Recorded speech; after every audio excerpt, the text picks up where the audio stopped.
Daghan kayo rong panahona nga mga Kristohanon nga dali kayong maimpluwensya sa kalibutan tungod sa pagkakulang o pagtagad sa ilang espirituhanong kinabuhi. So niini nga sambingay, atong isigutan ang sambingay mahitungod sa Kristohanon nga dali lang maimpluwensya sa kalibutanon. Okay, para mas masabtan nato inaani ang senaryo sa maong sambingay. Usa kini ka istorya mahitungod sa tabugok. Ang tabugok o kaning gitawag sa atuwa og kugita or another term is octopus. Ang octopus mga kaigsuunan matag panahon nga maka adto siya sa usa ka area kung unsay kolor sa maong area mo usab-usab ang iyang kolor sa iyahang tibuok nga area sa iyang lawas ug iyang mga gaway. So aduna say gitawag og camouflage nga for example brown kining bato nga iyang napunduhan magpaka-brown pud siya. So mao ni ang gitawag og defense mechanism nga para dili siya mahalata sa mga predator o kana bang mo kaon diha kaniya. So aduna siya kakayahan nga maka pausab siya sa iyang kolor depende sa kolor pod nga iya puhang na natugdunan. Okay? So makatugdon siya og green og kolor, mo green pud siya, ug mapula, mo pula pud siya. So in short, kung unsay iyang matapdan or unsay iyang mahitungtungan, mahitakdan ang iyang kolor. So mo ni siya gitawag og camouflage, di ba? So maga-usab-usab ang iyang kolor. Okay? So karong mga panahon na kaning mao nga sambingay sa maong tabugok na ama ni makita sa dagat apan daghan pong mga Kristohanon nga murag tabugok mga kaigsuonan. Kining tabugok magausab-usab kining kolor niini. Unya daghan pong mga Kristohanon nga sama niini nga mag-usab-usab kung kinsay ilang makuyugan matakdan usab sila sa ilang kuyog. Okay?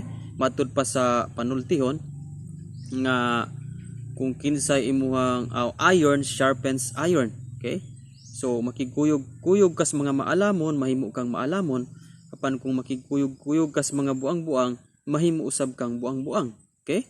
So kung imo nang tanawon, matud pa sa panultihon nga birds with the same feather flocks together. Okay? Ang langgam daw nga pareho og balhibo, pareho silang manglupad. Okay? Birds with the same feather flocks together. Muna nga daghan pod aning mga Kristohanon karon nga kung kinsa ang ilang makuyugan mausab na matakdan usab ang ilang kinaiya. Kung makakuyog sila libakira pud sila. Makakuyog sila magmaritis pud sila. Okay, makakuyog sila palahubog o palainom pud sila. Makakuyog mga hinabako pud. Okay? Dunay mga Kristohanon nga sama ni ana for more than 10 to 20 years. O kinsa ilang makuyugan, maos lang gihapon ang ila pong pagahimuon. So dapat dili ta inana ang mga Kristohanon nga dali kayong maimpluwensya sa kalibutan. Okay? Atong mga barkada, atong mga classmate, atong kauban nga naa sa trabaho ug walay pangginoo unya sila atong kuyog-kuyugan. So dili ra posibilidad nga matakdan kita sa ilang gawi, sa ilang karakter, sa ilang mga buhat. Yun ang Korinto nga do not be equally yoked to the unbeliever. Do not be equally yoked to the unbeliever. So ayaw ka mo pagpakikiusa sa mga dili magtutuo. Kay dili gyud na magkasabot.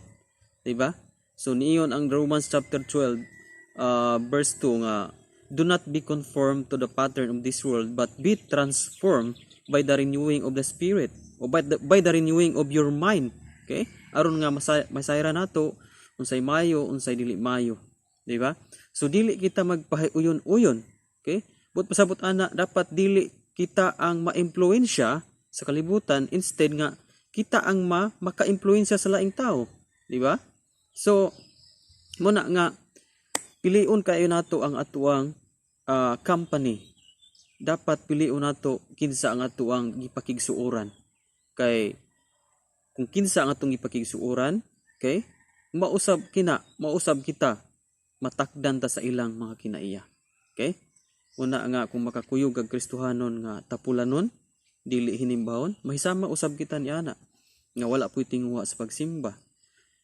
makakuyog ta og Kristohanon nga walay pagtagad sa Panginoon. So matakdan usab ta ni ana nga mga klase kung muna ato ang kuyog-kuyogan. Munang we should be wise kung kinsa nga ato ang pagapilion nga mga amigo-amiga o kanang i-close nato sa ato ang kinabuhi tungod kay maghatag kinig dakong impact no sa ato ang gawi o sa atong kinaiya, no? Makakupya unya ta sa ilang gawi. Di ba? So nagani yung dito sa panultihon nga lisod kayo kung makakuyog ka og init dali kay masuko kay mahitakdan unya ka sa ilang kasuko ug maglisod na kag biya niini. Okay? So daghan kaayo nga senaryo nga kinahanglan gyud ta nga dili may sama sa usa ka storya sa tabugok nga kung asa gani matungtong maupod ang iyang kolor, kinsa gani ang matapdan, kinsa gani iyang kauban, maupod ang iyang kinabuhi, matakdan pud ang iyang kolor. So usa kini ka pagpahinumdom sa mga Kristohanon nga dili ta dapat mag-uyon-uyon sa pamatasan sa kalibutan. Dapat dili kita magpa-impluwensya sa buhat sa kalibutan, kundi kita magakinabuhi kita nga uyon sa pamatasan diha sa Biblia. Uyon sa batasan nga gisulti o gitudlo sa atong Ginoong Hesukristo. Okay? So dinhi lang ta kutob sa mga simbingay ug nahinaot ko nga aduna tay nakutlo daghan kay parong mga Kristohanon nga Domingo balaan, simba, apan pagkalunes ug kinsa na po ilang kuyog, Lunes abot Sabado, kung kinsa ilang kuyog nga mga bisyoso nagpuyo sa kailayan, yun ana usab ang ilang gibuhat. So dapat Kristohanon, we should be careful and be wise sa pagpili og ato ang suod nga mga amigo ug amiga. Okay? So ang Ginoo magapanalangin sa iyang pulong ug sa iyang sambingay karon ug nang hinaot ko nga aduna tay nakutlo. Okay, so kung bago pa kani nga channel, I will invite sa imuha nga para ma-notify ka sa mga next nato mga sambingay. Actually natay mga daghan ng sambingay dira, pakisusi lang sa mga sambingay nato. Unya susiha pod ang ato mga live daily devotional and naatay daghan pang mga sambingay. Okay? So paki-comment lang sa ubos kung sa imo nakatunan ni nga storya or sambingay. God bless.